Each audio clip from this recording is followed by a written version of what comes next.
Merhabalar. Büyük şairimiz Sezai Karakoç üstadımız sessizce aramızdan ayrıldı. Çıkardığımız gürültüden onun ne dediğini ne yazık ki tam anlamıyla anlayamadık. Anlamasak da, anlayamasak da yine de her kesim olarak her görüş, her düşünce, her inisiyatif, her yaklaşım ona karşı muhabbet beslemekten geri durmadık. Niçin bu kadar çok seviyorduk Sezai Karakoç üstadımızı? İşte onun 12 haklı sebebi. Şöyle ilk aklımıza gelen 12 sebepten birincisi onun yüksek sesle susmuş olmasıdır. Bu susuşu sükûtun diğer bütün çeşitlerinden ayırmak lazım. Yani haksızlık karşısındaki susmaktan ayırmak lazım ve anlamsız ve içeriği boş susuşlardan onu başka bir tarafa yerleştirmek lazım. Onun sohbetine katılıp da neredeyse bir saat hiç konuşmadan sessizce, sükût içre durduğunu ama bu sessizliğiyle ne kadar çok şeyler anlattığını herhalde birçok insan şahitlikleriyle ifade edeceklerdir. Bu insanlar evlerine döndüklerinde evdekilerin ona ya da onlara sorduklarında yani üstada gittin, ne anlattın, bize bunlardan biraz bahset dediklerinde aynı tonda susarak karşılık verdikleri de bir gerçektir. 2. Aşkı muhafazakar, liberal, sağcı, solcu herkesin ve her kesimin kalbine uyarlamış olması. Onu sevmemizin haklı sebeplerinden bir başkasıdır.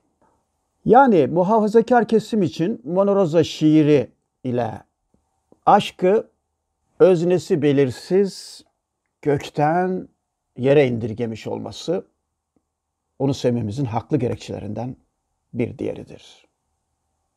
80'li yıllarda yaşayanlar iyi bilirler.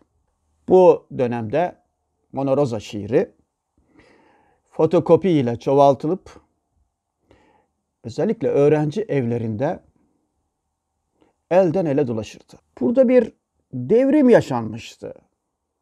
Bir muhabbet devrimi, yani aşkı anlamlandırma devrimi yaşanmıştı o dönemler içerisinde. Çünkü gerçekten tinsel, öznesi belirsiz bir aşktan muhatabı açık seçik olan bir aşka yükseliş. İşte o dönemin fazlasıyla ideolojik sarmalından geçmiş olan gençlere çok iyi gelmişti. Bir başkası, haklı sebep, cümle mahlukata merhamet duygusunu şiirinde hiçbir canı dışarıda tutmaksızın kullanabilmesi. Sezai Karakoç ismini yüreklerde ve belleklerde diri tutan haklı muhabbet sebeplerinden bir başkasıdır. Şimdi şu dizeyi bir hatırlayalım. Diyor ki şairimiz, kim verecek kedilere trafik bilgisini? Evet, kedilere trafik bilgisini kim verecek? Burada vicdanı göğsümüze, göğüs kafesimize yaklaştıran bir yaklaşım biçimi var. Karşıdan karşıya geçerken kedilerin arabaların altında ezilmesi acaba kimin umurunda? Kim bunu kendisine dert ya da kaygı yapmıştır veya yapar? Bunu bizim gibi yüreği yetmezlere anlatabilmeyi, bütün yordamıyla anlatabilmeyi başarmış bir şairimizdir. Bunun için severiz Sezai Karakoç üstadımızı. Haklı sebebimiz. Yine olmak isteyip de olamadığımız insan tipinin çağımızda az bulunur örneği olması Sezai Karakoç'u nezdimizde ve cümle insanların nezdinde sevilir, muhabbete layık bir isim kılmıştır. İnsan ulaşamadığı hedeflere ve ereklere karşı ayrı bir muhabbet hisseder, muhabbet duyar. Sezai Karakoç'a karşı muhabbetimizde de kuşkusuz bunun bir etkisi olması gerekir. Olmak isteyip de olamadığımız insan tipi. Çünkü modern dünyada sermayeye ve kapitale yaslanmadan da, evet sermayeye ve kapitale yaslanmadan da ahlaklı olunabileceğini kimsenin yüzüne vurmadan anlatabilmiştir. Kinayeye sapmadan anlatabilmiştir.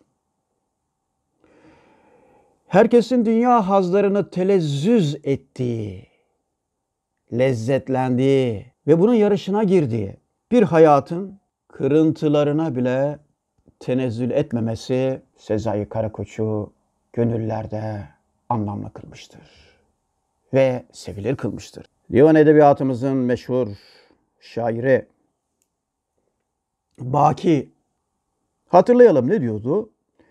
Baş eğmeyiz edaniye dünyayı dün için. Allah'adır tevekkülümüz, itimadımız. Diyerek ömür sürmüş bir şair. Bunun çağımızdaki en önemli fiili gayretini güden şairimiz de hiç kuşku yok ki Sezai Karakoç'tu. Çünkü o baş eğmedi edaniye dünyayı dün için. Ne dimyat hevesi vardı ne de evdeki bulguru kaybetme kaygısı. Ah o kaygı ne büyük bir kaygıdır değil mi? Hepimizin mecalini kesen, hedefini şaşırtan. İsteseydi şayet üstadımız kendisine verilirdi istediği şey. Ama o istemedi. İstememeyi bildi. Bakın istememeyi bilmek. Böyle bir şey var. İstememeyi bildi. Çünkü istemenin şahsiyeti yıpratan bir tarafı olduğunu yaşarken farkındaydı. Verilen maddi olanını almadı. Verilenin maddi olanını almadı. Manevi kısmını eğer nasibine düşmüşse boyun eğdi.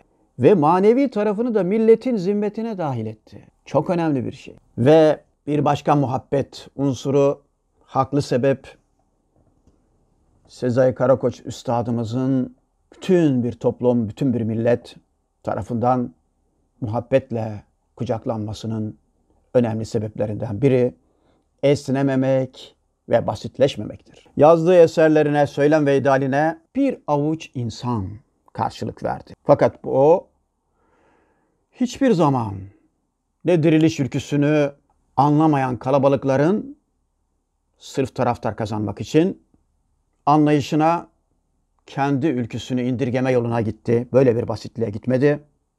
Ne de etrafında kemiyetten bir duvar ördü. Yani sayılardan bir duvar örmedi. Sayının bir anlamı yok çünkü. Bunun için önemliydi. Ve yine yalnızlığını ve bir başınalığını muhafaza etti. Çok zor olan bir şeye talip olmaktır bu. Bir başınalık, ümitsizliği hiç yanına yaklaştırmadı. Çünkü bilirsiniz insan yalnız kalma duygusunu yaşadığında ümitsizlik de onun ardından onu takip eder. Ama o hiçbir zaman ümitsizliği yanına yaklaştırmadı. Galip gelmenin zafer çığırtkanlığına hiç alkış bahşetmedi. Bu çığırtkanlara da yüz vermedi. Çünkü koşu bittikten sonra koşan atlar ve yenilgi büyüyen zaferler olduğunu tarih dizgesini aşarak göstermeye çalıştı. Tarih dizgesini aşmak. Bunu sağladı. Ve yine modern şiirin en güçlü ve kudretli şairi olarak Yunus'un, Mevlana'nın ve Şeyh Galip'in içinde bulunduğu yüzyıldaki, şu an içinde bulunduğumuz yüzyıldaki en büyük sesi oldu. Çağdaş Mevlana, çağdaş Yunus Emre, çağdaş Şeyh Galip. Ve bunu günümüzün dili ve nefesiyle ifade etmeye çalıştı ve başardı. Eskiyi yeniledi, yeniyi yineledi. İkinci yeniye sığmayan dünyasını kendine özgü bir yeninin mümbit arazisine kurdu. Bir başka, Necip Fazıl ile Mehmet Akif'i kendi düşünce ve duygu dünyasında barıştırdı. Cemal Süreyya ile dünya görüşü farklı olmasına rağmen ki farklı çizgilerde bulunurlar, samimiyet ve muhabbeti aksatmadan ilişkisini sürdürmüştür. Tez canlı değil, geniş yüreklidir. Onun için bütün kitleler Sezai Karakoç'u sevmiştir. Sezai Karakoç, balkon şiiriyle, evet balkon şiiriyle, nisyan ile malul olan kuşaklara neyi kaybettiğini hatırlatmıştır. Son derece sade biçimde dokunan bu şiir, aynı zamanda önemli bir sehli mümteni örneğidir. Kolay söyleyiş örneğidir. Türk geleneğindeki çocuk düşe kalka büyür anlayışı, çocuk düşerse ölür gibi bir uyarı cümlesine dönüşmüştür böylelikle. Çünkü düşmenin onarıcı, masum tarafı yeni modern mimariyle yerini ölümcül bir tehlikeye bırakmıştır. Üstad Karakoç, klasik din diline orijinal, edebi ve güncel bir anlatıyla estetik bir form ve içerik kazandırmayı başarmıştır. Bunu ruhun dirilişi, İslam, kıyamet aşısı, diriliş neslinin amentüsü ve Samanyolu'na ziyafet kitaplarında daha yakından görebiliriz. Onun sağlam temeller üzerine kurduğu diriliş okulu, gelecek kuşaklar için resmi öğreti ve müfredatın sağlamasını yapabilecekleri bir tefrik akademisine dönüşecektir. 12. Haklı sebep. Durun ve düşünün sevgili dostlar. Yeşil sarıklı ulu hocaların dokunulmazlığı ilk önce Nurettin Topçu ile Bolu'da din görevlilerine manifesto niteliğinde yaptığı konuşma ile kaldırılmıştır dokunulmazlığı. Sonrasında ise Sezai Karakoç ve Sezai Karakoç'un o meşhur dizesi "Bu kesik dansa karşı bana bir şey öğretmediniz" dediği yeşil sarıklı ulu hocaları sigaya çektiği şiiriyle ikinci kez sorgulanmıştır. Ona borçlu olduklarımızı keşke sevgimizle ödeyebilsek. Ruhu şad olsun.